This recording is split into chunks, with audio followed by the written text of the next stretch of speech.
જે સ્વરૂપ સમજ્યા વિના પામ્યો દુઃખ અનંત, સમજાવ્યું તે પદ નમો શ્રી સદગુરુ ભગવંત.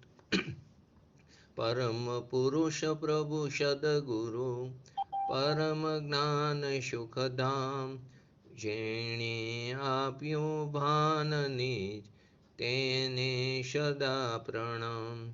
દેહ છતાં જેની દશા વર્તે દેહાતીત, આજ્ઞાનીના ચરણમાં હો વંદનય ગણિત. શ્રી કાહન ગુરુના ચરણમાં હો વંદનય ગણિત. શ્રી ભગવતી માતના ચરણમાં હો વંદનય ગણિત. આપણે ગુણસ્થાન વિષયની અંદર આપણે થોડી પ્રાથમિક વાત કરીને પછી 11મા ગુણસ્થાનમાં જઈએ. તો ગુણસ્થાનના ભેદ 14 છે. ગુણસ્થાન તે નથી દ્રવ્ય નથી ગુણ, તો ગુણસ્થાન તે પર્યાય છે. ગુણસ્થાનની પરિભાષા મોહ અને યોગના નિમિત્તથી જીવના શ્રદ્ધા અને ચારિત્ર ગુણની તારતમ્ય અવસ્થાને એટલે કે હીન અધિક અવસ્થાને ગુણસ્થાન કહેવામાં આવ્યું છે. એટલે કે મોહ અને યોગના નિમિત્તથી. મોહની અંદર કસાય રાગદ્વેષ આદિ બધું મોહની અંદર આવી જાય છે. તેના અને યોગના નિમિત્તથી, એના નિમિત્તથી. એટલે જીવ જ્યારે પોતે પોતાની યોગ્યતાથી પોતે પોતાના ભૂલને કારણે તે રાગદ્વેષ રૂપે જ્યારે પરિણમે છે, ત્યારે બહાર કર્મની પોતાની સ્વતંત્રતાથી, પોતાની યોગ્યતાથી, પોતાની ઉપાદાન શક્તિને કારણે તે આત્માના પ્રદેશ સાથે જોડાય છે અને તે પ્રમાણે તેની ભૂમિકા હોય છે. તેની શ્રદ્ધાની અને ચારિત્ર ગુણની તારતમ્ય જે અવસ્થા તે પ્રમાણે થાય છે. મોહને કારણે અને યોગને કારણે કર્મના 4 પ્રકારના બંધ પડે છે: પ્રદેશ બંધ, પ્રકૃતિ બંધ, સ્થિતિ બંધ અને અનુભાગ બંધ. અહીં યોગ એટલે આત્માના પ્રદેશોનું જે કંપન થાય છે, કે જે કંપનને કારણે પૂતગલરૂપી કર્મના પરમાણુ આત્માના પ્રદેશ સાથે જે જોડાય છે, તે કંપનને યોગ કહેવામાં આવ્યું છે. તો કે કષાય અને યોગના નિમિત્તે પ્રદેશ બંધ, પ્રકૃતિ બંધ, સ્થિતિ બંધ અને અનુભાગ બંધ 4 પ્રકારના બંધ પડે છે. તો કે પ્રદેશ બંધ એટલે કે કર્મના પરમાણુ કેટલા જથ્થામાં આવે તેને પ્રદેશ બંધ કીધો. પ્રકૃતિ બંધ તે મૂળ પ્રકૃતિમાં કેટલી રીતે તે વિભાજન થાય છે તે પ્રકૃતિ બંધ કીધો. સ્થિતિ એટલે તે કેટલા સમય માટે બંધાયેલા છે તે સ્થિતિ. અને અનુભાગ બંધ એટલે ઉદયમાં આવે ત્યારે જે રસ આપે છે, પાક આપે છે, તેને અનુભાગ કીધો. તો કે કષાય અને યોગના નિમિત્તે કષાયને કારણે સ્થિતિ બંધ અને અનુભાગ બંધ પડે છે. યોગને કારણે પ્રદેશ અને પ્રકૃતિ. તો 10મા ગુણસ્થાન સુધી કષાય પણ છે અને યોગ પણ છે. તેથી 4 પ્રકારનો બંધ પડે છે. પરંતુ 10મા ગુણસ્થાનના અંતે કષાયનો કાં તો ઉપશમ થાય કાં તો ક્ષય થાય. એટલે કષાય નથી, કાં ઉદયાભાવી ક્ષય છે કાં તો ક્ષય છે. તેથી આગળ તેનો સ્થિતિ અને અનુભાગ બંધ પડતો નથી. અને આગળ ખાલી યોગનો સદભાવ હોવાથી 11 થી 13 ગુણસ્થાન સુધી તેને ખાલી શેનો બંધ પડે? પ્રદેશ બંધ અને પ્રકૃતિ બંધ પડે છે, બાકી બંધ પડતો નથી. તો કે ત્યાં પ્રદેશ અને પ્રકૃતિ બંધ 11 થી 13 સુધી પડે છે. 13 ગુણસ્થાન સુધી યોગ છે, 14માં યોગ નથી, માટે ત્યાં પ્રદેશ બંધ પણ પડતો નથી, પ્રકૃતિ બંધ પણ પડતો નથી. તો આપણે અત્યારે જે વિષય ચાલે છે તેના ઉપર આવી 11મું ગુણસ્થાન. તો 11મું ગુણસ્થાન તે કયું છે? એનું નામ ઉપશાંત મોહ ગુણસ્થાન. તો ઉપશાંત મોહ ગુણસ્થાનનું આખું નામ શું છે? ઉપશાંત કષાય વિતરાગ છદ્મસ. આખું જે 11મા ગુણસ્થાનનું નામ જે છે તે ઉપશાંત કષાય વિતરાગ છદ્મસ. તો કે ઉપશાંત એટલે દબાયેલો કષાય, દબાયેલો કષાય એટલે તો કષાય છે જ, એટલે કે ઉપશાંત કષાય એટલે દબાયેલો કષાય. વિતરાગ એટલે વર્તમાનમાં જેને સર્વ પ્રકારના રાગદ્વેષાદી પરિણામોથી તે રહિત છે. છદ્મસ એટલે જ્ઞાનાવરણીય, आप जिस છદ્મસ્ત व्यक्ति से એટલે बात શું कर છે? रहे हैं, જ્ઞાનાવરણ उसने છે. आपकी कॉल को होल्ड पर रखा है. છદ્મસ્ત એટલે જ્ઞાનાવણીય દર્શનાવણીય સદભાવની અંદર તેને જે જ્ઞાન અને દર્શન થાય છે તે અલ્પ વિદ્યમાનો છે. છદ્મસ્ત એટલે છદ્મ એટલે જ્ઞાનાવણીય દર્શનાવણીયનો ત્યાં સદભાવ હોય છે, તેને કારણે જ્ઞાન અને દર્શન તે અલ્પ રીતે ત્યાં વિદ્યમાન એટલે કે પ્રગટ રૂપે છે. અને સ્થ એટલે સ્થિત રહેવા વાળા એટલે કે જ્ઞાનાવણીય દર્શનાવણીયના સદભાવમાં સ્થિત રહેવા વાળા. તો આખો અર્થ શું થાય છે કે ત્યાં સર્વ પ્રકારના કસાય ઉપશાંત થઈ જવાથી, બધા પ્રકારના કસાય ત્યાં ઉપશાંત થઈ જવાથી વર્તમાનમાં સર્વ રાગાદી ભાવના અભાવરૂપ એની વિતરાગતા પ્રગટ થવા થતાં પણ નાનાવર્ણીય આદિનો ક્ષયોક્ષમ થવાને કારણે તે છદ્મસ છે તે અલ્પજ્ઞ છે. તે છે પૂર્ણ સુખી, તે છે પૂર્ણ વિતરાગી, છતાં પણ તેને છદ્મસ તથા અલ્પજ્ઞ કહેવામાં આવ્યા. તે કેવળ જ્ઞાનની અપેક્ષાએ તેને અલ્પજ્ઞ કહેવામાં આવ્યા. સર્વ પ્રકારના કસાય ઉપશાંત થઈ જવાને કારણે વર્તમાનમાં બધા પ્રકારના રાગદ્વેષાદી ભાવોની અભાવરૂપ વિતરાગતા તેને પ્રગટ થઈ ગઈ છે. છતાં પણ જ્ઞાનાવણીય કર્મનો જે જ્ઞાનાવણીય આદિનો ક્ષયક્ષમ હોવાને કારણે તે છદ્મસ્ત અને અલ્પજ્ઞ છે. તો એનું આખું નામ છે ઉપશાંત કસાય વિતરાગ છદ્મસ્ત. હવે આ 11મું જે ગુણસ્થાન છે તેનું નામ આપણે ઉપશાંત મોહ કીધું. તે શ્રેણીના ચારેય ગુણસ્થાનમાં આ છેલ્લું ઉપશમ શ્રેણીનું જે 4 ગુણસ્થાન છે 8, 9, 10 અને 11 તેનું આ અંતિમ ગુણસ્થાન છે. એક રીતે વિચારી તો ઉપશમ શ્રેણીના 3 ગુણસ્થાન 8, 9 અને 10. 11મો તો તેનું ફળ છે. 11મું ગુણસ્થાન તેનું ફળ છે. તો શ્રેણીના જે 4 ગુણસ્થાનની અંદર આ ઉપશમ શ્રેણીનું આ છેલ્લું ઉપશાંત મોહ તે ગુણસ્થાન છે. તો કે ચારિત્ર મોહનીય કર્મનો જે ઉપશમ શ્રેણીના ફળરૂપ આ ગુણસ્થાન છે. એટલે કે ચારિત્ર મોહનીય કર્મનો જે ઉપશમનો પ્રારંભ જે થાય છે તે તો 8મા ગુણસ્થાનના પહેલા સમયથી ચાલુ હતો અને તે ઉપશમનું કાર્ય 10મા ગુણસ્થાનના અંતિમ સમયકો અથવા તો 11મા ગુણસ્થાનના પહેલા સમયમાં તે પરિપૂર્ણ થયું. ચારિત્ર મોહનીય કર્મનો ઉપશમનો પ્રારંભ તો તેનો ઉપશમ અપૂર્વકરણ ગુણસ્થાન ઉપશમ શ્રેણીનું જે 8મું ગુણસ્થાન છે તેના પહેલા સમયથી ચાલુ હતું અને તેનું ઉપશમનું કાર્ય 10મા ગુણસ્થાનનો અંતિમ સમય કહો કે 11માનો પહેલો સમય કહો. તે કેમ કે બંને એક જ સમય છે. જે સમયે વ્યય થયો તે સમયે નવી ઉત્પત્તિ થઈ. તો કે 10માનો અંતિમ સમય અને 11માનો ગુણસ્થાનનો પહેલો સમય કહો બંને વસ્તુ એક જ છે, ત્યાં પરિપૂર્ણ થયું છે. આને આપણે કેવી રીતે સમજવું પડે કે સૂક્ષ્મ લોભ કસાયનો વ્યય અને વિતરાગતાનો ઉત્પાદ. શું થયું? સૂક્ષ્મ લોભ કસાયનો વ્યય અને વિતરાગતાનો ઉત્પાદ તે એક સમયવર્તી છે. એટલે કે સૂક્ષ્મ લોભ કસાય તે છે તે કસાય જે પર્યાયનો વ્યય થયો અને તે જ સમયે વિતરાગતાની પર્યાયની ઉત્પત્તિ થઈ. બંનેનો સમય કેવો છે? એક છે. કારણ કે ઉત્પાદ અને વ્યય તે બંને એક જ સમયમાં થાય છે. આવું જ વસ્તુ વ્યવસ્થાનું સ્વરૂપ છે. જે સમયે મિથ્યાત્વની પર્યાયનો વ્યય થાય તે જ સમયે સમ્યક દર્શનની પર્યાય ઉત્પન્ન થાય. જે સમયે અંધકાર જાય તે જ સમયે પ્રકાશ થાય. એવું નથી કે પહેલા અંધકાર જતો રહે પછી એક સમય કંઈ ન થાય ને બીજા સમયે પ્રકાશ થાય, એમ નથી. જ્યારે રૂમમાં લાઇટ કરી ત્યારે તે જ સમયે ત્યાં શું થયો? પ્રકાશ થાય છે. અંધકાર જતો રહેશે અને તે જ સમયે તેનો પ્રકાશ થાય છે. તો અહીં વસ્તુ કઈ થઈ? સૂક્ષ્મ લોભ કસાયનો ત્યાં વ્યય થયો 10મા ગુણસ્થાનના અંતે અને 11મા ગુણસ્થાનનો પહેલો સમય નાનો છેલ્લો સમય, બે એક જ સમય છે. ત્યાં વિતરાગતાનો ઉત્પાદ થયો. તો કે એ ઉત્પાદ તે એક સમયવર્તી છે કેમ કે ઉત્પાદ અને વ્યય તે બંને એક જ સમયમાં થાય છે. એવું જ વસ્તુ વ્યવસ્થાનું સ્વરૂપ છે. આ છેલ્લા ચારેય ગુણસ્થાન 11, 12, 13 અને 14 આ ચારેય ગુણસ્થાન તે વિતરાગીના ગુણસ્થાન છે, પૂર્ણ વિતરાગીના ગુણસ્થાન છે, પરિપૂર્ણ વિતરાગીના ગુણસ્થાન છે, તે પૂર્ણ જ્ઞાની છે. તેમાં આ ઉપશાંત મોહ નામનું ગુણસ્થાન તે પહેલું ગુણસ્થાન છે. આ 4 વિતરાગી પરિપૂર્ણ વિતરાગીના જે ગુણસ્થાન છે તેમાં 11મું ગુણસ્થાન તે પહેલું ગુણસ્થાન છે. તે આ ગુણસ્થાન વાળા ભાવલિંગી મુનિરાજ તે પૂર્ણ સુખી થઈ ગયા. અનંત સુખી નથી થયા, પરંતુ કેવા થયા છે? પૂર્ણ સુખી થયા છે. તો આ 4 ગુણસ્થાન જે પરિપૂર્ણ વિતરાગતાના છે એમાં 11મું ગુણસ્થાન તે પહેલું ગુણસ્થાન છે. હવે પ્રશ્ન થાય છે 8 કર્મની સત્તા હોવા છતાં અને 7 કર્મનો ઉદય હોવા છતાં ઉપશાંત મોહી મુનિરાત એટલે પૂર્ણ સુખી કેમ હોઈ શકે? 8 કર્મની સત્તા પડી છે અને 7 કર્મનો ઉદય છે. કેમ 8ની સત્તા કીધી ને 7નો ઉદય કીધો?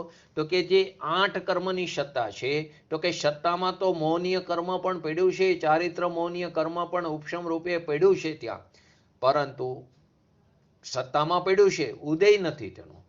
અત્યારે તેનો ઉદય નથી. ઉદય તો 7 કર્મનો જ ઉદય છે, તેના સિવાયનો. તો કે 7 કર્મનો ઉદય હોવા છતાં આ ઉપશાંત મોહી મુનિરાત તે પૂર્ણ સુખી કેવી રીતે હોઈ શકે? તો કે દુઃખનું મૂળ કારણ કોણ છે? તો કે એક મોહ પરિણામ. જીવને દુઃખી કોણ કરે છે? તો કે મોહ પરિણામ. જીવને સંસારમાં કોણ રખડાવે છે નિમિત્ત રૂપે? તો કે મોહના પરિણામ. તો કે મોહ પરિણામ મોહનીય કર્મ જીવને સંસારમાં રખડાવે છે નિમિત્તની અપેક્ષાએ. તો કે ઉપશાંત વાળા ગુણસ્થાન વાળા મુનિરાજને તો મહામુનિરાજ જેનો મોહનો પૂર્ણ ઉપશમ થઈ ગયો, એને મોહનો કેવો થઈ ગયો? એ પૂર્ણ ઉપશમ થઈ ગયો. દુઃખનું કારણનો પૂર્ણ ઉપશમ થઈ ગયો. તો હવે ત્યાં દુઃખી જ નથી, તો દુઃખી નથી તો સુખી છે. જે દુઃખી નથી તે સુખી છે. તો દુઃખનું મૂળ કારણ કોણ છે? મોહ પરિણામ. અને ઉપશાંત મોહ ગુણસ્થાન વાળા જે મહામુનિરાજ છે તેનો ત્યાં મોહનો પૂર્ણ રૂપે ઉપશમ થઈ ગયો છે. તેઓને રંચ માત્ર એટલે કે જરા કિંચિત માત્ર પણ મોહના પરિણામ નથી. તેથી તે પૂર્ણ સુખી છે.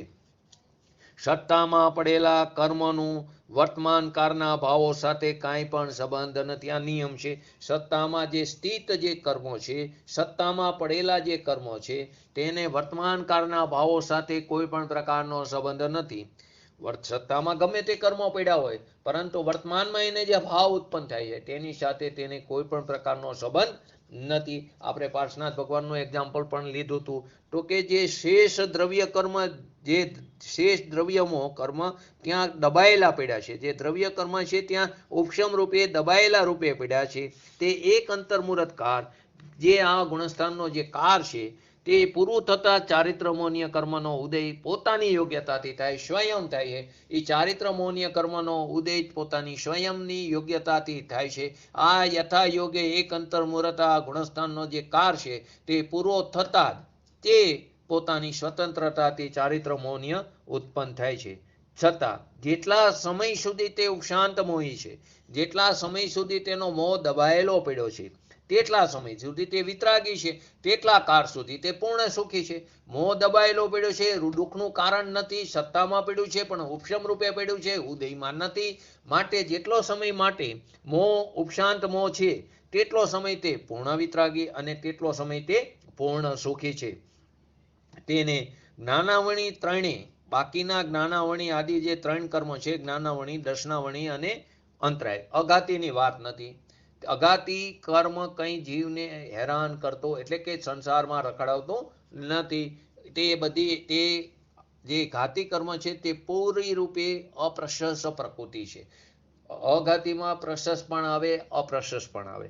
પરંતુ અહીં અત્યારે આપણે જ્ઞાનાવણી, દર્શનાવણી અને અંતરાય ત્રણેય ઘાતી કર્મનો ઉદય હોવાને કારણે તે અલ્પજ્ઞાની. એવું નથી કે એને ઘાતી કર્મનો ઉદય નથી. ઘાતી કર્મનો ઉદય છે, પરંતુ મોહનીયનો ઉદય નથી. મોહનીય કર્મ, એમાં ચારિત્ર મોહનીય કર્મ ત્યાં ઉપશમ રૂપે દબાયેલું પડ્યું છે. જેટલો સમય સુધી તે ઉપશાંત મોહી છે તેટલા સમય સુધી તે પૂર્ણ વિતરાગી અને તેટલા સમય સુધી તે પૂર્ણ સુખી છે. પરંતુ બાકીના 3 ઘાતી કર્મ ઉદયમાં હોવાને કારણે તે અલ્પજ્ઞાની છે, માટે તે અનંત સુખી નથી. તે કારણે તેને અલ્પજ્ઞાની કીધા. 3 કર્મ ઉદયમાં છે, જ્ઞાનાવણીય, દર્શનાવણી અને અંતરાય, તેને કારણે તેને કેવા કીધા? અલ્પજ્ઞાની કીધા. અને તેને કારણે તે અનંત સુખી થતા નથી. મોહ પરિણામનો જેટલા કાળ સુધી સર્વથા ઉદયનો અભાવ છે, મોહના પરિણામનો જેટલા સમય સુધી સર્વથા ઉદયનો અભાવ છે, તેટલા કાળ સુધી તે પૂર્ણ સુખી જ છે.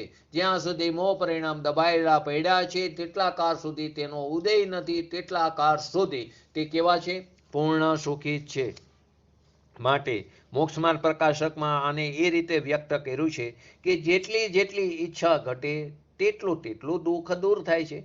જેટલી જેટલી જીવની ઈચ્છા ઘટે છે, માટે જ ઈચ્છાનો નિરોધ તે તપ કહેવામાં. ઈચ્છાનો નિરોધ એટલે આવતું અટકવું. ઈચ્છાનું આવતું અટકવું તેને તપ કહેવામાં. જેટલી ઈચ્છા ઘટે છે, ઈચ્છા એવી વસ્તુ છે તમે જે એક ઈચ્છાને પૂરી કરો તો 10 નવી ઉત્પન્ન થાય, પરંતુ ઈચ્છા ઘટવાની વાત કરી છે. જેટલી જેટલી ઈચ્છા ઘટે છે તેટલું તેટલું દુઃખ દૂર થાય છે. કેમ કે ઈચ્છા ઉત્પન્ન થશે તો તેને પરિપૂર્ણ કરવા માટે આકાશ પાતાળ એક કરશું, થાય ન થાય તો એની પોતાની યોગ્યતાથી થાય, માટે ત્યાં આકુરતા વ્યાકુરતા એટલે કે દુઃખ ઉત્પન્ન થાય. પરંતુ ઈચ્છા જ ઘટે તો પછી આકુરતા વ્યાકુરતા નહીં થાય, માટે તેટલું તેટલું ત્યાં દુઃખ દૂર થાય છે. અને જ્યારે મોહનો સર્વથા અભાવ થાય છે ત્યારે બધા પ્રકારની ઈચ્છાનો અભાવ થવાને કારણે ત્યાં બધું દુઃખ દૂર થાય છે. તો બધું દુઃખ દૂર થાય તો શું થયું? તે પૂર્ણ સુખી થયા.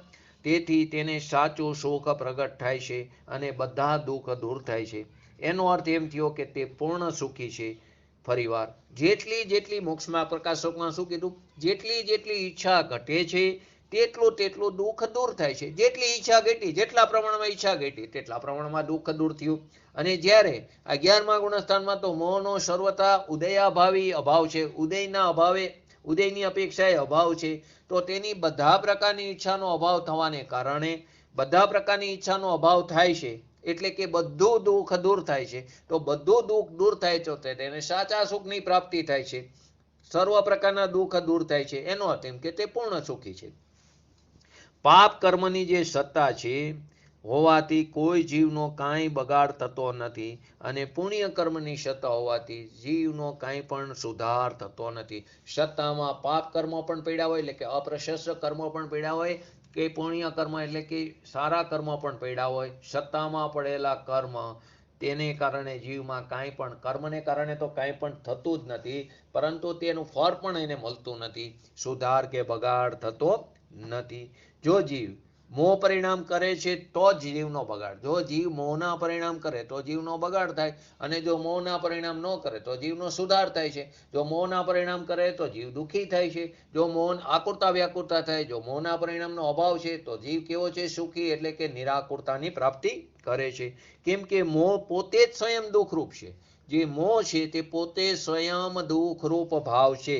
જો જીવ મોહ પરિણામ નથી કરતો તો જીવની અંદર તેના પરિણામોમાં શુદ્ધિની વૃદ્ધિ થતી જાય છે, કારણ કે મોહના અભાવથી જ ઉત્પન્ન વિતરાગતા સુખમય છે. મોહના અભાવના કારણે જે વિતરાગતા ઉત્પન્ન થાય તે વિતરાગતા જ સુખમય છે. જેટલો સમય તે વિતરાગ ભાવ પ્રગટ થાય તેટલો સમય જીવ સુખી છે. ચોથા ગુણસ્થાને પણ જેટલો સમય એને વિતરાગ ભાવ છે તેટલા સમયે તેને તે જે સુખની પ્રાપ્તિ થાય છે તે સુખની જાતમાં અને સિદ્ધની સુખની જાતમાં કોઈ પણ પ્રકારનો ફરક નથી. બંનેનું સુખ એક જ જાતનું છે, પરંતુ સ્થિરતાની અપેક્ષાએ ફરક છે. તો તે પણ સિદ્ધના જ કુળનો છે. ચોથા ગુણસ્થાન વાળો જીવ પણ તે પણ સિદ્ધના કુળનો છે. માટે જીવનો મોહ પરિણામ કરે તો જ એનો બગાડ થાય છે, કેમ કે મોહ પોતે જ દુઃખમય છે. જો જીવ મોહ પરિણામ નથી કરતો તો તેમ જીવની શુદ્ધિની વૃદ્ધિ એટલે કે જીવમાં સુધાર થાય છે. કેમ કે મોહના અભાવથી જે ઉત્પન્ન વિતરાગતા છે તે પોતે જ સુખમય છે.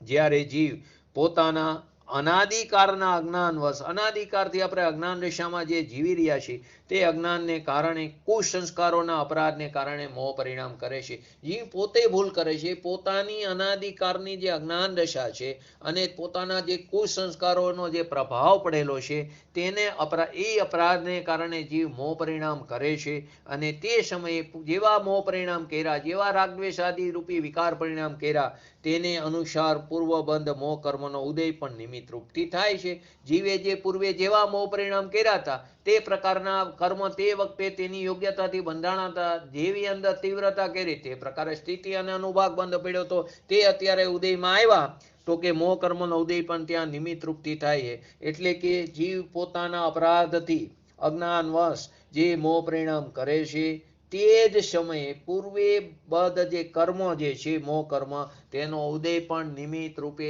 ચાલુ જ રહે છે. તો અહીં મુનિરાજ પાર્શ્વનાથ ભગવાનનું એક્ઝામ્પલ પણ આપણે લીધું. તો કે પાર્શ્વનાથ ભગવાનને મુનિ જીવનમાં જ્યારે કમઠ ઉપસર્ગ કરી રહ્યો હતો, કમઠ શું કરી રહ્યો હતો? ઉપસર્ગ. જો પણ અહીં પણ સમજવાનું છે, કમઠે ઉપસર્ગ કરવાનો ભાવ કર્યો, કમઠે ઉપસર્ગ કર્યો માટે છઠ્ઠા ગુણસ્થાનમાં રહેલા ભાવલિંગી પાર્શ્વનાથ ભગવાન તેના ઉપર ઉપસર્ગ થયો, તેને અંતરાય આવી એવું નથી. તો એક જીવ બીજા જીવને હેરાન કરે છે એવું થાય. એક જીવ બીજા જીવને 3 કાળમાં હેરાન કરી શકતો નથી, પરંતુ જ્યારે એને હેરાન કરવાનો ભાવ થાય છે ત્યારે જે સામેનો જીવ છે તેને પોતાના ત્યારે તેને પોતાના અસાતા વેદનીય કર્મનો ઉદય છે. પોતાના અપરાધને કારણે એને જે પૂર્વે કરેલા પરિણામોને આધીન જે અસાતા વેદનીય કર્મનો બંધ પડ્યો તો તે અત્યારે ઉદયમાં આવે છે. ત્યારે તેને સામેનો કોઈ જીવ ઉપસર્ગ કરે ને જે ઉપસર્ગ કરે તે એવું માને છે કે મારા કારણે ઉપસર્ગ થાય છે. ખરેખર તેના કારણે ઉપસર્ગ થતો નથી, કેમ કે એક દ્રવ્ય બીજા દ્રવ્યનું કાંઈ પણ કરી શકતું નથી. આ વાસ્તવિક પરમાર્થ. પરંતુ ભાષામાં તો વ્યવહારની ભાષા આવે છે કે મુનિ જીવનમાં પાર્શનાથ ભગવાન ઉપર એટલે કે ફેણવાળા જે પાર્શનાથ ભગવાનની પ્રતિમા જે છે એ કરિકારનો દોષ છે. શું છે? ખરેખર ફેણવાળી અત્યારે ભારતભરમાં જોવા મળે છે, પરંતુ ખરેખર તે ભગવાન પાર્શનાથની પ્રતિમાજીનો તે મુનિ પાર્શનાથ ભગવાનની પ્રતિમાજી છે, પરંતુ કરિકારમાં આ એક દોષ છે. તો કે તે ખરેખર તો વિતરાગ છે ભગવાન, તો તેને આવી રીતે ફેણ બેણ આવા પ્રતિહાર્ય કે એવું કંઈ પણ હોય નહીં, પરંતુ એક કરિકાર દોષ છે અને ભારતભરમાં તે જોવા મળે છે. આના માટે સર્વોદય મહાવીર અને તીર્થ એવું ગુરુદેવનું એક નાનું એવું શાસ્ત્ર છે. તેમાં હુકમચંદજી ભારીલે લખેલું છે, પણ ગુરુદેવને કારમાં લખાયેલું છે. તેમાં વિગતવાર ઉલ્લેખ કરેલો છે કેમ ન હોવા જોઈએ. બરાબર. મુનિરાજ પાર્શનાથ ઉપર જ્યારે મુનિ જીવનમાં પ્રશ્ન મૂક્યું છે શું કે ઉપસર્ગાદી 13મા ગુણસ્થાનમાં ક્યારેય નથી થતો. જે અન્ય જૈન મતમાં ઉપસર્ગ 13મા ગુણસ્થાને માને છે તેનું પણ ખંડન કરે છે. ઉપસર્ગ 13મા ગુણસ્થાને ન થાય, 7માંથી કંઈ ઉપસર્ગ નથી. જે કંઈ થાય 6ઠ્ઠા ગુણસ્થાનમાં જ થાય છે. તો કે મુનિ જીવનમાં જ્યારે કમઠ ઉપસર્ગ કરી રહ્યો છે ત્યારે તેમના ભવિષ્યમાં ઉદયમાં આવવાવાળી તીર્થંકર પ્રકૃતિની સત્તાએ કાંઈ જ મદદ ન કરી. ત્યાં સત્તામાં તો પડી હતી તીર્થંકર પ્રકૃતિ, પરંતુ તેનો ઉદય તો 13મા ગુણસ્થાને થવાનો છે. ઉદય વચ્ચે નથી થતો. ઉદય હંમેશા તીર્થંકર પ્રકૃતિનો 13મા ગુણસ્થાને થાય છે. અને તે પણ કેવી વિચિત્રતા છે કે જે ભાવે તીર્થંકર ગોત્ર બાંધ્યું છે તે ભાવના અભાવમાં તેને પ્રકૃતિનો ઉદય થાય. કે ઉત્કૃષ્ટ શુભ ભાવમાં તીર્થંકર પ્રકૃતિનો બંધ પડ્યો હતો, પરંતુ તે શુભ ભાવનો અભાવ હોય છે 13મા ગુણસ્થાને. તો કે તે શુભ ભાવના અભાવમાં તીર્થંકર પ્રકૃતિનો ઉદય થાય છે.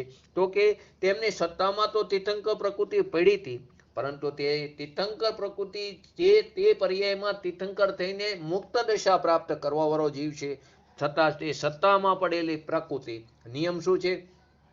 સત્તામાં પડેલી પ્રકૃતિ તે જીવને કાંઈ પણ સુધાર કે બગાડ કરી શકતું નથી. તેમને કાંઈ જ મદદ કરી નહીં.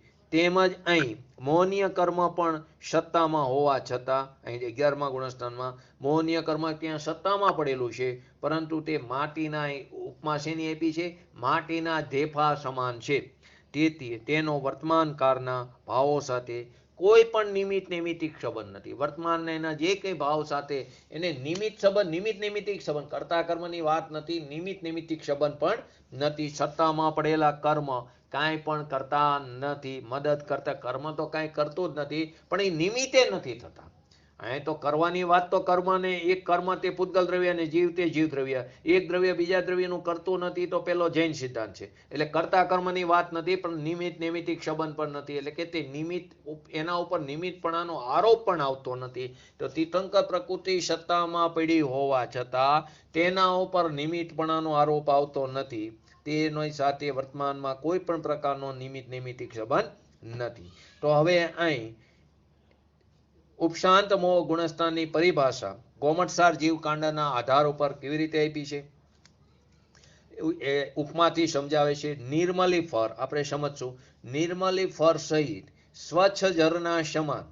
શું કીધું? નિર્મલી ફર સહિત સ્વચ્છ ઝરના સમાન, અથવા તો શરદકારના સરોવર જળ સમાન. બે ઉપમા આપી છે. એક તો નિર્મલી ફર. નિર્મલી ફર એટલે એને નિર્મલી નામની વનસ્પતિનું બીજ જે છે તે મલિન જળને નિર્મળ બનાવવા માટે ઉપયોગમાં લેવામાં આવે છે, જેને કતક ફર પણ કહેવામાં આવે છે. ફરીવાર, નિર્મલી શું છે? નિર્મલી નામની વનસ્પતિ જે છે તેનું જે બીજ છે તે મલિન પાણી, ગંદુ પાણી છે તેને ચોખ્ખું બનાવવામાં, નિર્મળ બનાવવા માટે ઉપયોગમાં લેવામાં આવે છે, જેને કતક ફર પણ કહેવામાં આવે છે. તો કે તેનાથી નિર્મળ કરેલ જળ અથવા તો જળ નિર્મળ થયું છે, પરંતુ મળતો કેવો છે? નીચે દબાયેલો સત્તામાં પડ્યો છે. તો એની ઉપમામાં પહેલું શું આવ્યું? નિર્મલી ફર સહિત નિર્મલી ફર સહિત તે સ્વચ્છ જળની સમાન છે. અને બીજો પાઠમાં કીધું સાથે શરદ કારના સરોવર જળ સમાન.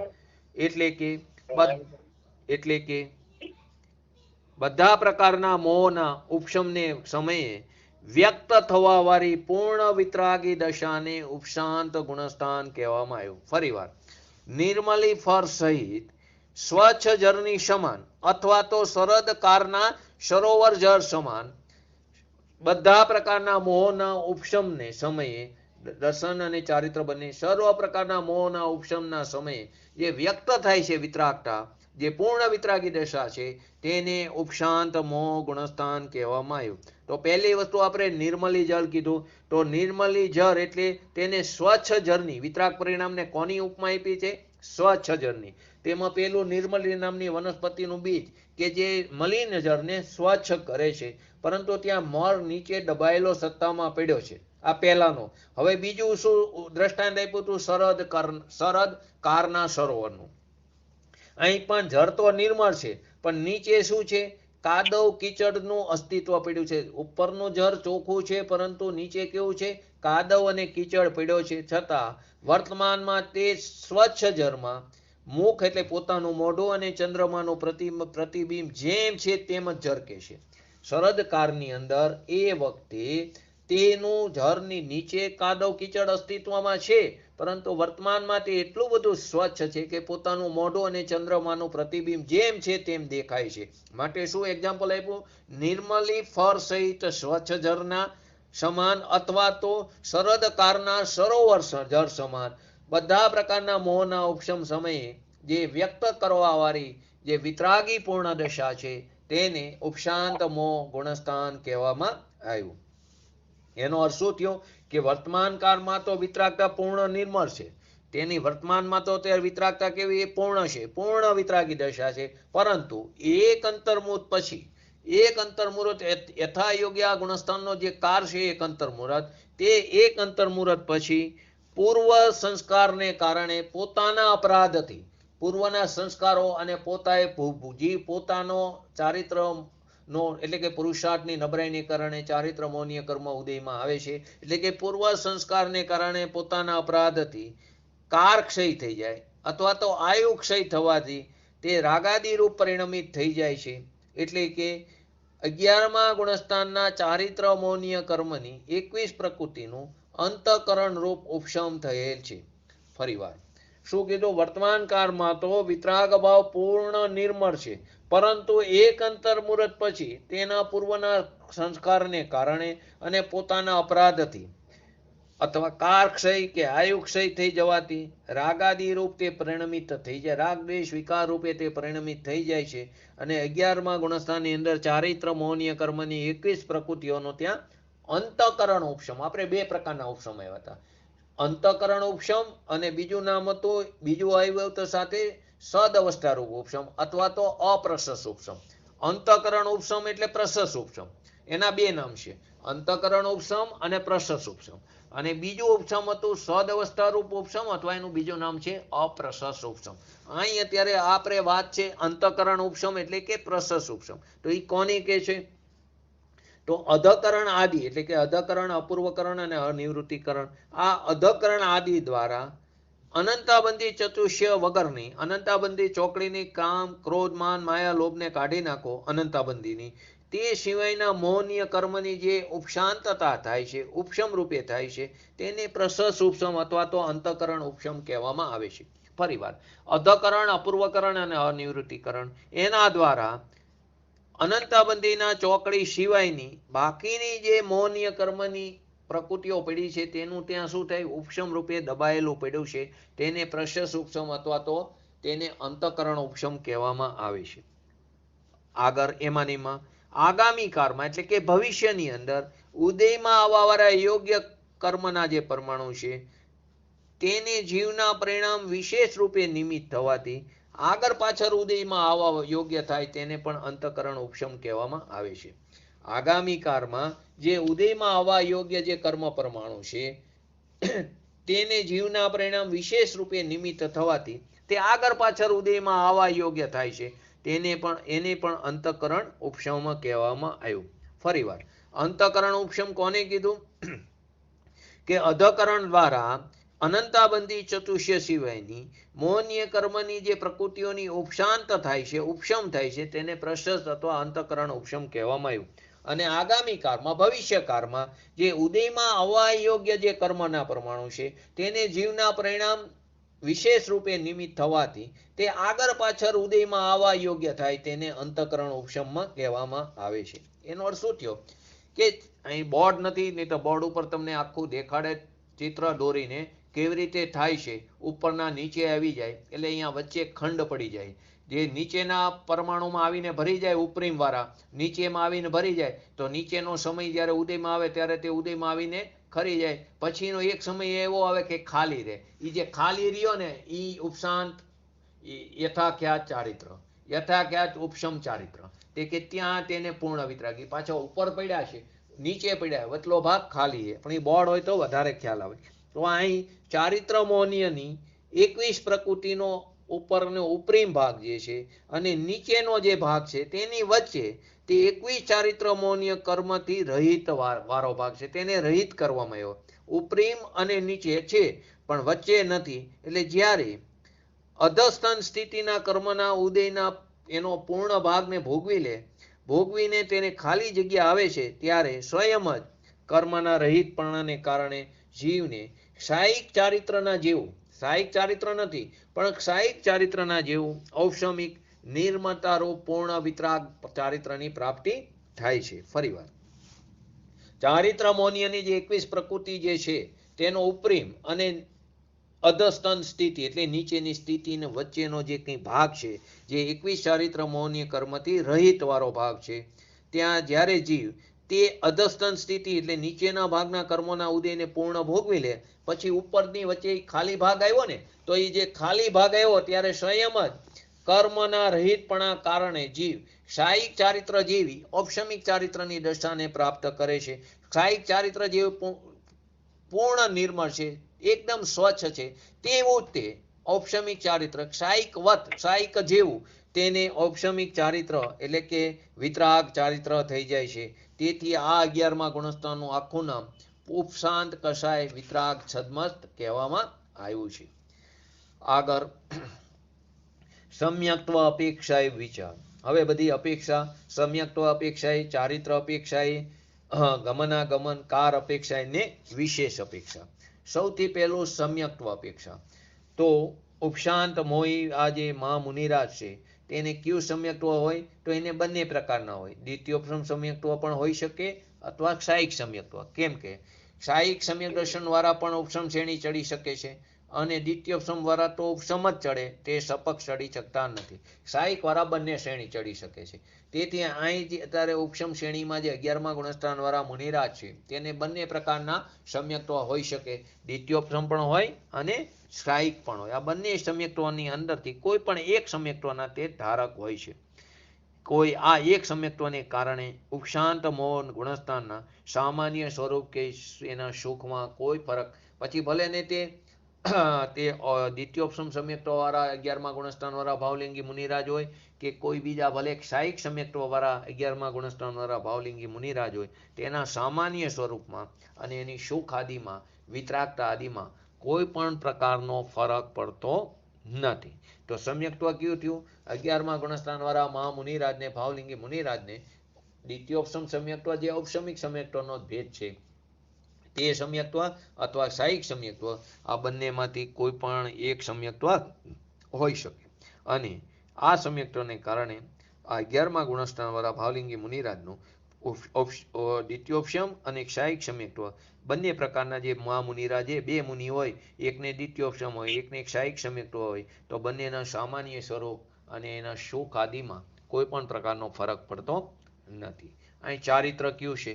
તો ચારિત્ર અપેક્ષાએ વિચાર. અહીં ઔપશમિક યથાખ્યાત ચારિત્ર છે. અહીં કેવું છે? ઔપશમિક યથાખ્યાત. ખરેખર ચારિત્રના આપણે 4 ભેદ લીધા હતા. કેવું? તો કે સ્વરૂપાચરણ ચારિત્ર, દેશ ચારિત્ર, સકલ ચારિત્ર અને યથાખ્યાત ચારિત્ર. તો કે ઔપશમિક એટલે કે જે પહેલું હતું સ્વરૂપાચરણ ચારિત્ર તે 4થા ગુણસ્થાને, દેશ ચારિત્ર તે 5મા ગુણસ્થાને, શકલ ચારિત્ર 6 થી 10 સુધી અને યથાખ્યાત ચારિત્ર 11 થી 14 સુધી. તો કે અહીં જે છે તે યથાખ્યાત ચારિત્રના 3 ભેદ લીધા હતા. તો પહેલું જે હતું તે ઔપશમિક યથાખ્યાત ચારિત્ર જે 11મા ગુણસ્થાને, પછી આવે છે ક્ષાયિક યથાખ્યાત ચારિત્ર જે 13મા ગુણસ્થાને અને પરમ યથાખ્યાત 13માના અંતે અને પરમ યથાખ્યાત ચારિત્ર તે 14માં. તો કે અહીં અત્યારે ઔપશમિક યથાખ્યાત ચારિત્ર તો કે 11મા ગુણસ્થાનના પહેલા સમયની અંદર જ સૂક્ષ્મ લોક કષાયનો ઉદય અને સૂક્ષ્મ લોક પરિણામ બંને કેવા થઈ ગયા છે? ઉપશમિત થઈ ગયા છે. 11મા ગુણસ્થાનનો પહેલો સમય અથવા તો 10માનો છેલ્લો સમય બંને એક જ છે. ઉપશાંત મોહ ગુણસ્થાનના પહેલા સમયની અંદર જે સૂક્ષ્મ લોક કષાય જે છે તેનો ઉદય અને સૂક્ષ્મ લોભના પરિણામ બંનેનું ત્યાં શું થઈ ગયું છે? ઉપશમ થઈ ગયું છે. એટલે આ ઔપશમિક યથાખ્યાત ચારિત્ર છે. હવે પ્રશ્ન થાય છે એની અંદર અનંતાબંધી ચારે કષાયનું શું થયું? અનંતાબંધી જે 4 કષાય છે તેનું શું થયું? જો ઉપશાંત મોહી મુનિરાજ આમાં બે અપેક્ષા લાગશે. ક્ષાયિક સમ્યક્તોની અપેક્ષા લાગશે અને એક દ્વિતીયોપશમ સમ્યક્તોની. જો ઉપશાંત મોહી મુનિરાજ ક્ષાયિક સમ્યક દ્રષ્ટિ હોય, જો તે ક્ષાયિક સમ્યક દ્રષ્ટિ હોય તો તેમના અનંતાબંધી કષાયનો અભાવ તો ક્ષાયિક સમ્યક્ત્વ થવા પહેલા જ વિસંયોજના દ્વારા થઈ ગયો. તેને ક્ષાયિક સમ્યક્ત્વની પ્રાપ્તિ થાય એ પહેલા જ એની અનંતાબંધી કષાયોની વિસંયોજના થઈ ગઈ છે.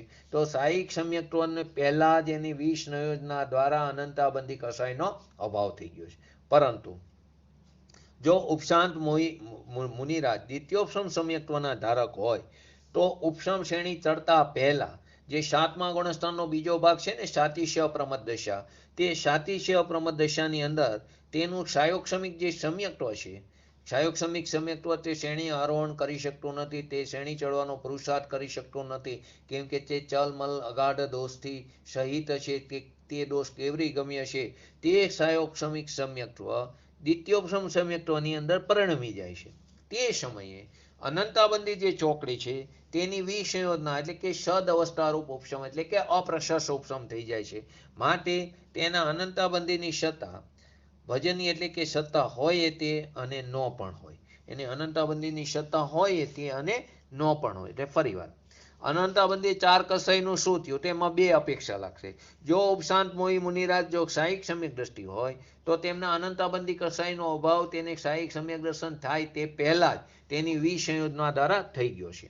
હવે જો ઉપશાંત મોહી મુનિરાજ દ્વિતીયોપશમ સમ્યક્ત્વના ધારક હોય તો તે ઉપશમ શ્રેણી ચડે તે પહેલા 7મા ગુણસ્થાનનો જે બીજો ભાગ છે સાતિશ્ય અપ્રમદ દશા ત્યારે તેમનું ક્ષાયોક્ષમિક સમ્યક્ત્વ તે દ્વિતીયોપશમ સમ્યક્ત્વમાં પરિણમી જાય છે. અને તે જ સમયે અનંતાબંધી જે કષાયની ચોકડી છે તેની વિસંયોજના કે સદ અવસ્થારૂપ ઉપશમ થઈ જાય છે. માને તે અનંતાબંધીની સત્તા હોય તે અને ન પણ હોય. વિસંયોજના કોને કહે છે? આ વિસંયોજના શબ્દ બંનેમાં આવ્યો. તો વિસંયોજના કોને કહે છે? તો કે અનંતાબંધી જે 4 કષાય છે તેનું અપ્રત્યાખ્યાન આદિ 12 કષાય, અપ્રત્યાખ્યાન, પ્રત્યાખ્યાન અને સંચાલન ત્રણેયના 4 ક્રોધ, માન, માયા અને લોભ.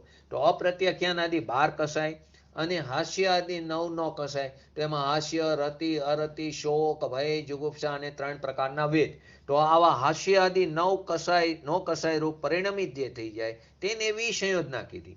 જે વિસંયોજના કોને કીધી? બંનેમાં આવ્યું ને કે ઉપશાંત મોહિક જે ક્ષાયિક સમ્યક દ્રષ્ટિ છે તેના અનંતબંધી કષાયનો અભાવ ક્ષાયિક સમ્યક્ત્વ થાય પહેલા તેના વિસંયોજના દ્વારા એનો અભાવ થઈ ગયો. તો આ વિસંયોજના શું થઈ? તો કે જે અનંતાબંધી કષાય હતો તેનો અપ્રત્યાખ્યાન, પ્રત્યાખ્યાન, સંજલન આદિ 12 કષાયમાં અને 9 કષાયમાં તેને પરિણમિત થઈ ગયું છે. તેને વિસંયોજના કીધી. એવી જ રીતે દ્વિતીયોપશમમાં પણ કીધું કે તેની પણ અનંતાબંધીની વિસંયોજના કે સદ અવસ્થારૂપ ઉપશમ, સદ અવસ્થારૂપ ઉપશમ કહો, અપ્રશસ ઉપશમ કહો, તેનું અર્થ શું છે કે ઉદયના અભાવે તેનો ક્ષય છે એ અત્યારે ઉદયમાં આવતો નથી. એવી તેને સદ અવસ્થારૂપ ઉપશમ થઈ જાય છે.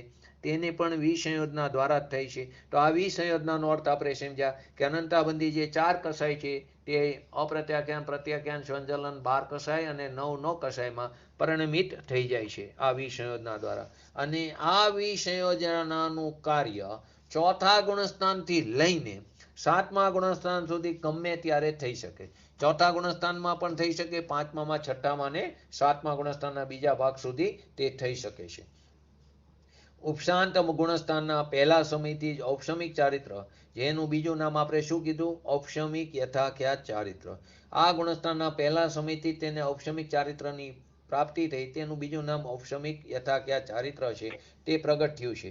તે ગુણસ્થાનના પહેલા સમયથી લઈને એનો જે યથાયોગે એક અંતર્મુહૂર્ત કાળ છે, એટલે તેના અંતિમ સમય સુધી તેની એક જ પ્રકારની વિતરાગતા રહેશે, એક જ પ્રકારની તેની નિર્મળતા રહેશે, એક જ પ્રકારના તેના પરિણામોની શુદ્ધિ રહે છે. તેથી ચારિત્ર પણ કેવું છે? એક જ પ્રકારનો ઔપશમિક યથાખ્યાત ચારિત્ર. આપણે પ્રશ્ન ક્યાંથી આવેલો? ચારિત્ર અપેક્ષા વિચાર. તો ઔપશમિક યથાખ્યાત ચારિત્ર તે 11મા ગુણસ્થાનના પહેલા સમયમાં તે પ્રાપ્ત પ્રગટ થઈ જાય છે અને તેના અંતિમ સમય સુધી એક જ પ્રકારની વિતરાગતા, નિર્મળતા અને શુદ્ધિ રહે છે. તેથી ચારિત્ર પણ એક જ પ્રકારનું ઔપશમિક યથાખ્યાત ચારિત્ર છે. હવે મોહ પરિણામનો અભાવ, તેની વિવેકશાલ એની આધાર લઈને વિચારીએ, અપેક્ષા લઈને વિચારીએ તો 12મા 13મા ગુણસ્થાનોમાં, 12મું 13મું 14મું ગુણસ્થાનમાં જે ક્ષાયિક યથાખ્યાત ચારિત્ર છે તેમાં અને 11મા ગુણસ્થાનના ઔપશમિક યથાખ્યાત ચારિત્રમાં તલ માત્રનો પણ અંતર નથી, જરા પણ અંતર નથી. પરંતુ ક્યાં ફરક છે? આની મોહનીય કર્મની સત્તામાં, મોહનીય કર્મ સત્તામાં સદભાવ રૂપે પડ્યું છે અને ઓલાના ક્ષય રૂપે પડ્યું છે. તેના ક્ષયની અભાવે અપેક્ષાથી જે અંતર છે તે વિષયને અહીં ગૌણ કરવામાં આવ્યો છે. શું કીધું? મોહ પરિણામના અભાવની અપેક્ષા લઈ તો 12મું 13મું અને 14મું એમાં જે ક્ષાયિક યથાખ્યાત ચારિત્ર અને 11મું જે ઔપશમિક યથાખ્યાત ચારિત્ર છે તેમાં તલ માત્ર પણ કોઈ પણ પ્રકારનો ફરક નથી. ફરક ક્યાં છે? ત્યાં મોહનીય કર્મનો 11મા ગુણસ્થાનમાં ત્યાં સત્તામાં સદભાવ છે, ભલે અત્યારે ઉદયમાં નથી પણ સત્તામાં પડેલો છે, અને 12, 13, 14માં તેમાં ક્ષય રૂપના અભાવ છે. તેથી તે અપેક્ષાએ જે અંતર છે તે વિષયને અહીંયા ગૌણ કરવામાં આવ્યો છે. 11મા ગુણસ્થાનના કાર સંબંધી જગન્ય, ઉત્કૃષ્ટ અથવા મધ્યમ એમ 3 ભેદ હોય છે. 12મા ગુણસ્થાનમાં કાર સંબંધી કોઈ પણ પ્રકારનો ભેદ નથી. 11મા ગુણસ્થાનમાં જગન્યકાર હોય, મધ્યમકાર હોય, ઉત્કૃષ્ટકાર હોય, પરંતુ 12મા ગુણસ્થાનમાં ત્યાં કોઈ પણ પ્રકારનો કારનો ભેદ નથી. છતાં પણ 11મા ગુણસ્થાનથી મહામુનિરાજ નીચે, ક્રમશઃ નીચે કારક્ષય અથવા આયુક્ષયની અપેક્ષાએ તે નીચે ઉતરે જ છે. તે 100% નીચે ઉતરે છે, તે પાછા જ આવે છે, તે ઉપર જઈ શકતા નથી. 11મા ગુણસ્થાન દ્વારા મહામુનિરાજ જે પૂર્ણ વિતરાગી છે, પૂર્ણ સુખી છે, તે કારક્ષય અથવા આયુક્ષયની અપેક્ષાએ તે નીચે ઉતરે છે. આ વિષયમાં આપણે મોક્ષમાર્ગ પ્રકાશકનો આધાર લઈને જોઈએ તો તેની અંદર પરિણામોની વિચિત્રતા કેવી છે કે કોઈ જીવ તો 11મા ગુણસ્થાનમાં યથાખ્યાત ચારિત્ર પ્રાપ્ત કરે છે અને તે યથાખ્યાત ચારિત્ર પ્રાપ્ત કર્યા પછી મિથ્યા દ્રષ્ટિ પણ થઈ શકે છે અને મિથ્યા દ્રષ્ટિ થઈને કિંચિત ન્યૂનતમ અર્ધ પૂતગલ પરાવર્તન સુધી સંસારમાં પરિભ્રમણ કરે છે. ફરીવાર પરિણામની વિચિત્રતા જુઓ. કોઈ જીવ 11મા ગુણસ્થાનમાં ઔપશમિક યથાખ્યાત ચારિત્રની પ્રાપ્તિ કરે છે, પૂર્ણ વિતરાગી, પૂર્ણ સુખી છે, પરંતુ તે જીવ ફરી મિથ્યા દ્રષ્ટિ થઈને પોતાના અપરાધને કારણે તે મિથ્યા દ્રષ્ટિ થઈને કિંચિત ન્યૂનતમ અર્ધ પૂતગલ પરાવર્તન કાળ સુધી તે સંસારમાં રખડે છે અને કોઈ નિત્ય નિગોદમાંથી નીકળીને, બેની અપેક્ષા સાથે કોઈ નિત્ય નિગોદમાંથી નીકળીને મનુષ્ય થઈને મિથ્યાત્વ છૂટ્યા પછી, એનું મિથ્યાત્વ છૂટે પછી અંતર્મુહૂર્ત કાળની અંદર કેવળ જ્ઞાન પ્રાપ્ત કરે છે. એટલે એવું જાણીને પોતાના પરિણામ બગાડવાનો ભય રાખો અને તેનો સુધારવાનો ઉપાય રાખો. બે વસ્તુ છે. પરિણામોની વિચિત્રતા, એકના પરિણામ બગડ્યા તો ક્યાં ગયો અને કેટલું રખડે છે. ભલે તે કિંચિત ન્યૂનતમ અર્ધ પૂતગલ પરાવર્તન, અનંત કાળની અપેક્ષાએ તે અલ્પ છે, છતાં પણ કિંચિત ન્યૂનતમ અર્ધ પૂતગલ પરાવર્તનમાં અસંખ્યાત વર્ષો ચાલ્યા જાય છે, કેટલી 24 ચાલી જાય છે. જે અનંત કાળની અપેક્ષાએ અલ્પ, એક ટીપું, પરંતુ એમાં પણ ઘણી 24 ચાલી જાય છે.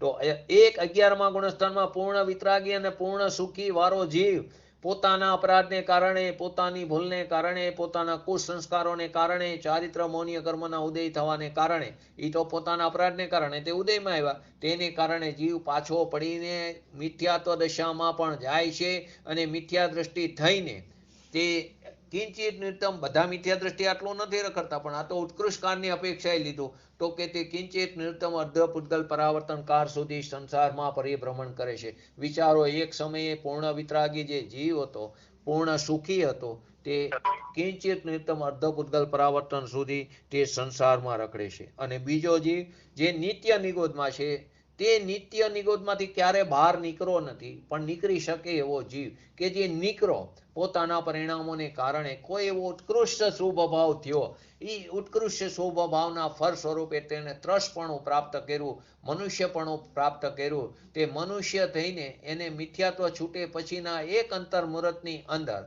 એક અંતર્મુહૂર્ત કે 8 વર્ષ સુધી તો સમ્યક દર્શન થતું નથી. મનુષ્યની એટલી પાત્રતામાં આ નિયમ છે, 8 વર્ષે વહેલામાં વહેલું એને સમ્યક દર્શન થાય. તો કે એનું મિથ્યાત્વ છૂટે પછી એક અંતર્મુહૂર્તની અંદર તે કેવળ જ્ઞાન પ્રાપ્ત કરીને મુક્ત દશા પ્રાપ્ત કરે છે.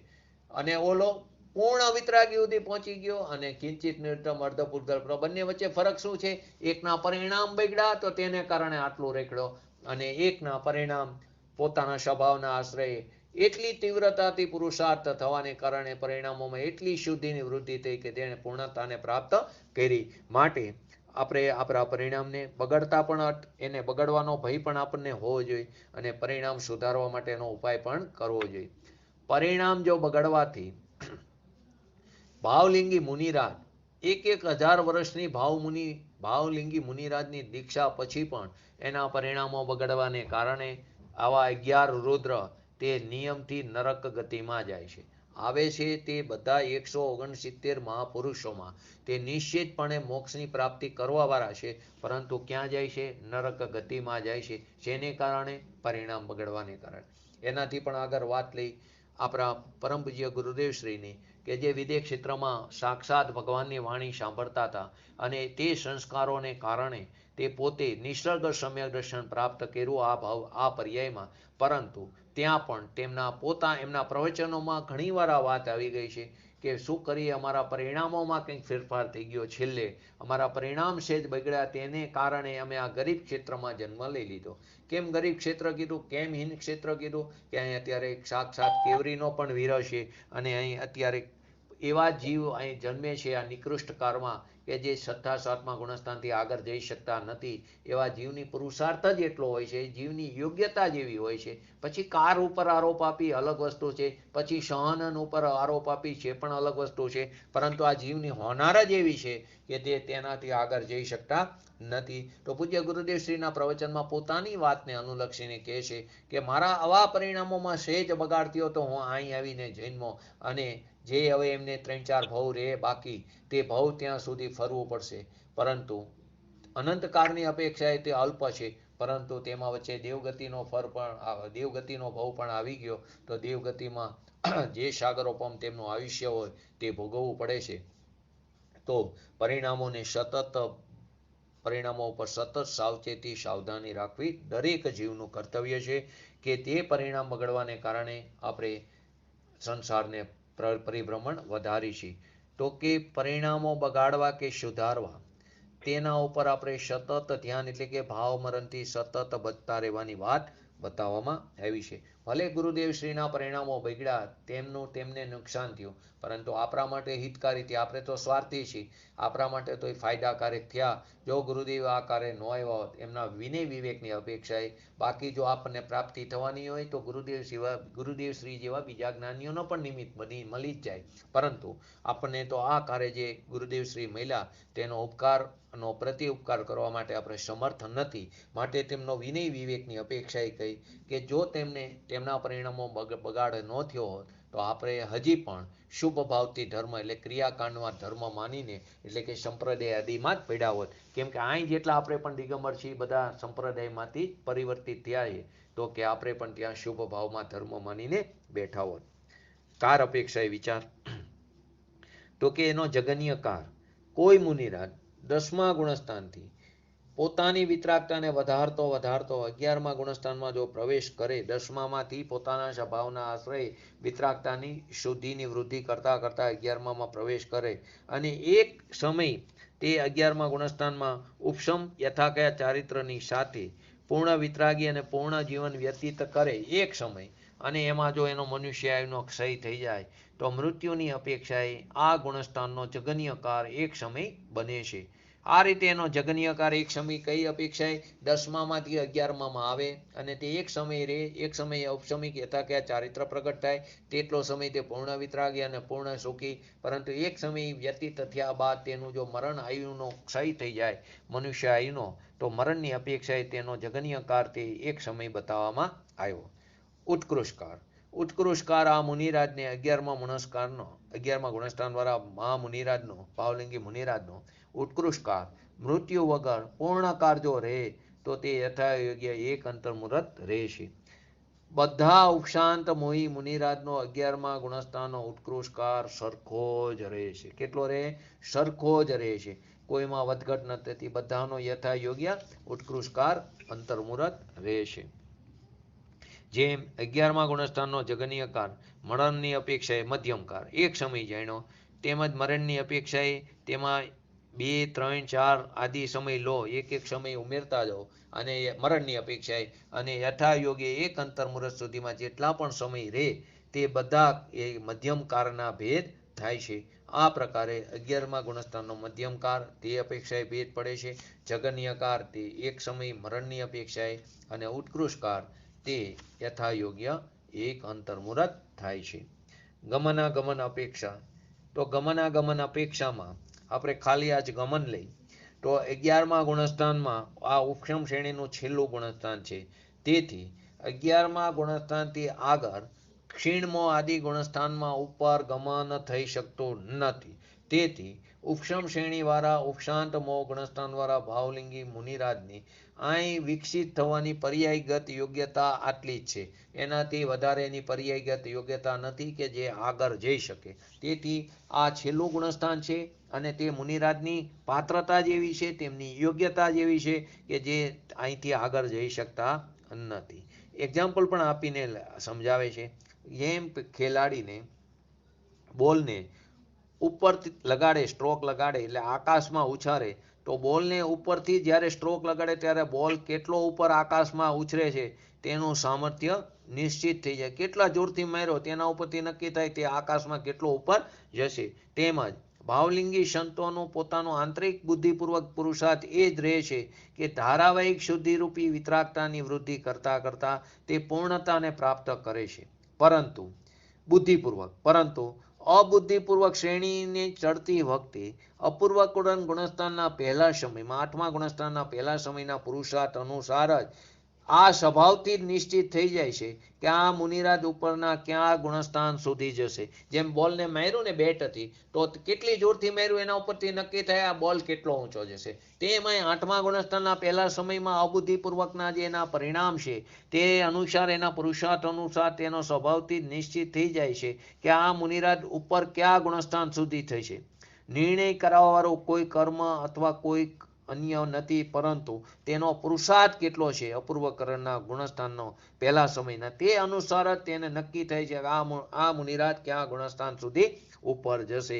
પરંતુ તેનું બુદ્ધિપૂર્વક પુરુષાર્થ તો એ જ છે કે તે પૂર્ણતાને પ્રાપ્ત કરે. પણ અબુદ્ધિપૂર્વકના જે પરિણામ પીડ્યા છે ને તે અબુદ્ધિપૂર્વકના પરિણામ આરોહણના સમયે તે એના પુરુષાર્થ અનુસાર જ તેનો સ્વભાવ નિશ્ચિત થઈ જાય છે તે કયા ગુણસ્થાન સુધી જશે.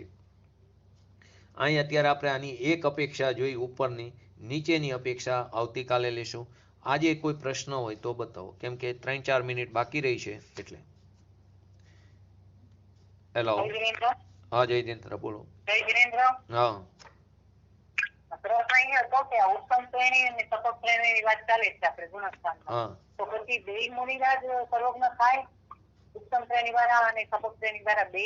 હા ઉપશમ શ્રેણી વાળા ઈ પર્યાયમાં સર્વજ્ઞ ન થાય, બરાબર, પરંતુ તે પાછા પડે નિયમથી. હા 11 અટકી જાય, ઈથી ઉપર આગળ જઈ શકતા નથી, તેમની યોગ્યતા જ નથી, બરાબર. ઈ સમયે પછી તે પાછા પડે એટલે નિયમથી છઠ્ઠા સુધી આવે ને આવે જ. મરણ ન થાય તો, મરણ થાય તો સીધા ચોથામાં જાય વિગ્રહ ગતિમાં. પરંતુ આપણે તો ઈ જ પર્યાયની વાત કરી છે. તો તે પાછા આવીને છઠ્ઠા સુધી તો આવે જ, અને છઠ્ઠા સુધી આવે ને પાછો પોતાનો પુરુષાર્થ ઉપાડે અને તે સાતી સપ્રમ દશામાં જઈને સપક શ્રેણી પણ માંડી શકે અને તો પાછા એ પર્યાયમાં પૂર્ણ દશા પ્રાપ્ત કરે. પરંતુ જે સમયે તે 11મા ગુણસ્થાને છે ત્યાંથી તો તે ઉપર નથી જતા, ત્યારથી તો એકવાર તો એને છઠ્ઠા સુધી આવવું જ પડે નિયમથી. એ ક્રમથી આવે. એવું નથી કે 11મામાંથી સીધા છઠ્ઠામાં આવે. 11મામાંથી 10મામાં, 9મામાં, 8મામાં, 7મામાં, 6મામાં, આમ જ ક્રમ આવે. છઠ્ઠા પછી ગમે ત્યાં જાય, સીધા પહેલામાં પણ જઈ શકે. ત્યાં પછી ક્રમ નથી. પણ 11 થી 6 સુધી તો ક્રમથી જ આવે. એવું નથી 11મામાંથી સીધા છઠ્ઠામાં આવે, પાછો પોતાનો પુરુષાર્થ પ્રબર કરે અને તે પુરુષાર્થ પ્રબર કરીને તે સપક શ્રેણી પણ માંડી શકે. સાતી સપ્રમ દશામાં આવીને સપક શ્રેણી માંડીને તે પૂર્ણ વિતરાગતાને એટલે કે તે કેવળ જ્ઞાન પ્રાપ્ત કરીને મુક્ત દશા પણ પ્રાપ્ત કરે. પરંતુ જ્યારે 11મા ગુણસ્થાનમાં છે ત્યાંથી આગળ જઈ શકતા નથી. તેને એકવાર તો છઠ્ઠા સુધી આવવું પડે. અને સપક શ્રેણી વાળા તો એ પર્યાયમાં જ સર્વજ્ઞતાની પ્રાપ્તિ કરી લે છે. તે પાછા પણ પડતા નથી અને ત્યાં મરણ પણ નથી. ઉપશમમાં તો મરણ પણ થાય તો બીજી પર્યાયની વાત થઈ જાય, કેમ કે તે વિગ્રહ ગતિમાં ચોથું ગુણસ્થાન અને બીજી પર્યાયમાં જન્મ લે અને તે નિયમથી દેવગતિમાં જાય છે અને ત્યાં દેવગતિમાંથી આવીને પાછી મનુષ્ય પર્યાયમાં તે જન્મ લઈને મોક્ષ પામે છે. એટલે એને બે પર્યાય થઈ ગઈ. એટલે એક દેવગતિની અને બીજી પર્યાય મનુષ્યની. પરંતુ આ તો વધારેમાં વધારે, બરાબર, એટલે કે એ રીતે અપેક્ષાય. પરંતુ સપક શ્રેણીવાળાને તો મરણ પણ નથી અને તેને પાછું પડતા પણ નથી. તે પૂર્ણ દશા પ્રાપ્ત કરે છૂટકો, તો તે સર્વજ્ઞ થાય છે. બોલો. શ્રેણી 14 સુધી નથી, શ્રેણી 12 સુધી. શ્રેણી એટલે કોઈ પગથિયા નથી. પહેલી વસ્તુ પૂર્ણ વિતરાગતા. હા, તો 11મા ગુણસ્થાને ઉપશમ શ્રેણીનું છેલ્લું, એટલે કે ત્યાં પૂર્ણ વિતરાગતા થઈ ગઈ. ઉપશમના અપેક્ષાએ, અભાવને, ઉપશમ રૂપી અભાવના અપેક્ષાએ. અને 12મું ગુણસ્થાનમાં ક્ષયની અપેક્ષાએ પૂર્ણ વિતરાગતા થઈ ગઈ. તો કે 12મું સપકનું છેલ્લું ગુણસ્થાન શ્રેણીનું અને 11મું ઉપશમ શ્રેણીનું છેલ્લું ગુણસ્થાન. આમ તો ઘણી જગ્યાએ 3 જ ગુણસ્થાન બતાવ્યા શ્રેણીના. ઉપશમના 8, 9, 10, 11માં ને એનું ફર બતાવ્યું છે અને સપકના પણ 3 બતાવ્યા, 8, 9 ને 10 અને 12માં ને તેનું ફર બતાવ્યું છે. બરાબર. એટલે 13, 14 તે શ્રેણીના ગુણસ્થાન નથી. તે તો સર્વજ્ઞ દશાના પરમાત્માના ગુણસ્થાન. સકલ પરમાત્મા ને નિકલ પરમાત્મા.